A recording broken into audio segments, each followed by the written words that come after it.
जैसे कि ये अक्सर होता है कि जब आप परमेश्वर के लिए कुछ करना चाहते हैं तो शैतान आकर आपको दबाने की कोशिश करता है।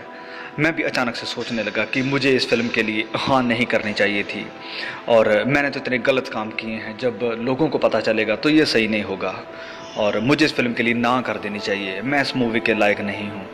और फिर डायरेक्टर ने भी मुझे कॉल किया और कहा कि शायद इस फिल्म के बाद तुम इस शहर में एक्टिंग नहीं कर पाओगे और इसके लिए मैं जिम्मेदार नहीं होना चाहता। और मुझे भी डर लगने लगा और फिर मुझे एहसास हुआ कि इस काम के लिए परमेश्वर मुझे लेकर आए हैं। मेरा ये टैलेंट परमेश्वर की ओर से है, ना कि इंसानों की ओर से। और मैंने अपने आप से कहा कि हम सब बुलाए गए हैं अपनी अपनी सलीब उठाने के लिए, और अगर हम अपनी सलीब को नहीं उठाएंगे तो इसके वजन से ज़रूर कुचले जाएंगे। जब सवाल आता है इस फिल्म को करने के बारे में तो मैं सोचता हूँ कि अगर हमने ये मूवी किसी नियंत्रण सेटिंग में की होती तो आप शायद असल प्रदर्शन को कभी नहीं देख पाते। ये सच में बहुत ही दर्दनाक और पीड़ा से भरा हुआ था। शुरुआत में ही मेरी हालत बहुत बुरी हो चुकी थी और मैंने पूरी कोशिश की कि मैं यीशु के जैसे बन सकूं, क्योंकि मैं नहीं चाहता था कि लोग मुझे देखें। मैं चाहता था कि लोग यीशु मसीह को देख सकें, कि जब लोग इस मूवी को देखें तो वो अपने आप को देख सकें जैसे कि हम अपने आप को देखते हैं, ऐसे नहीं पर परमेश्वर की नज़र से कि वो हमें कैसे देखता है। अनजाने में मुझे बहुत कोड़े भी लग गए थे और मैं बुरी तरह से चोटिल हो गया था। जब मैं स्लीव को उठाया हुआ था तो मेरा ये कंधा बुरी तरह से जख्मी था। मूवी को करने से पहले मेरा वज़न तकरीबन 210 पाउंड के आसपास था, पर मूवी के बाद जब मैं स्लीव पर था मेरा वज़न 168 पाउंड ही रह गया था। मैं बहुत बीमार हो चुका था, मेरे दोनों फेफड़े तरल पदार्थ से भर गए थे, निमोनिया हो गया था। और जब शूटिंग ख़त्म हुई तो बहुत से लोग इस बारे में नहीं जानते हैं और मैं ज़्यादा बात भी नहीं करता, लेकिन मुझे दिल की सर्जरी करवानी पड़ी थी और शूटिंग के अंतिम दिन में आसमानी बिजली मुझ पर गिर पड़ी थी। और इस फिल्म की शूटिंग के वक्त मैं बहुत ही एक गहरी परिस्थिति में था और पूरी शूटिंग के दौरान मैं लगातार प्रार्थना करता रहता और वचनों पर मनन करता था। और जैसे कि आप कहोगे कि मैं चरित्र में कैसे बना रहा, तो ये एक बहुत ही एक ज़रूरी सवाल है, क्योंकि मैं जानता था कि लोग यीशु को तभी देख पाएंगे अगर हम प्रार्थना और उपवास में बने रहे। और मैं आपको बताना चाहता हूँ कि उपवास रखना तो शीघ्र था मेरे बीमार होने की वजह से। और फिर मूवी के अंत में जब मैं स्लीप पर था तो मेरा पूरा शरीर नीला पड़ गया था। ये कोई मेकअप नहीं था, मेरा शरीर सचमुच नीला पड़ गया था।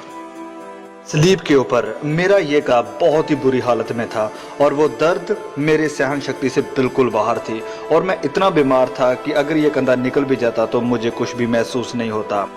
और मेरे दिल में भी मुझे कुछ समस्या महसूस हो रही थी। और फिर जब डॉक्टर ने मशीन लगाकर चेकअप किया तो उसने हमारे डायरेक्टर मेल गिब्सन से कहा कि ये मर सकता है। तो हमारे मेल गिब्सन भी सोचने लगे और फिर मुझसे कहा कि जिम क्या करना है। तो मैंने मेल गिब्सन से कहा कि मैं अब मरने के लिए तैयार हूँ, ये अब मेरे और परमेश्वर के बीच का मामला है, तो मैं घर जाने के लिए तैयार हूँ, क्योंकि मैंने कभी भी अपने आप को इस लायक नहीं समझा था और उस समय मैं बिल्कुल तैयार था परमेश्वर के पास जाने के लिए। पर मैं जानता था कि अगर मैं इस फिल्म को बनाते हुए मर भी जाऊँ तो बहुत से लोग इस फिल्म के द्वारा बचाए जाएंगे। मूवी के अंतिम सीन में जब मैं चट्टान के ऊपर चढ़ रहा था तो आधे रास्ते में, जबकि हर कोई अपनी अपनी पोजीशन में था, उस समय वहाँ पर तकरीबन 250 के करीब कुछ लोग थे। तो रास्ते में ही मुझे एक साया महसूस हुआ। ये एक बुरी आत्मा थी, मुझे भटकाने के लिए कहा कि तुम तो मर रहे हो। तो मैंने कहा कि ये तो एक अच्छी खबर है, क्योंकि मैं जानता हूँ कि मैं अब किसके पास जा रहा हूँ। स्लीप के ऊपर जब मैं तो मुझे सांस लेने में बहुत तकलीफ़ हो रही थी, क्योंकि ये सच्चाई है कि जब स्लीप के ऊपर किसी की मृत्यु होती है तो वो दम घुट के ही होती है।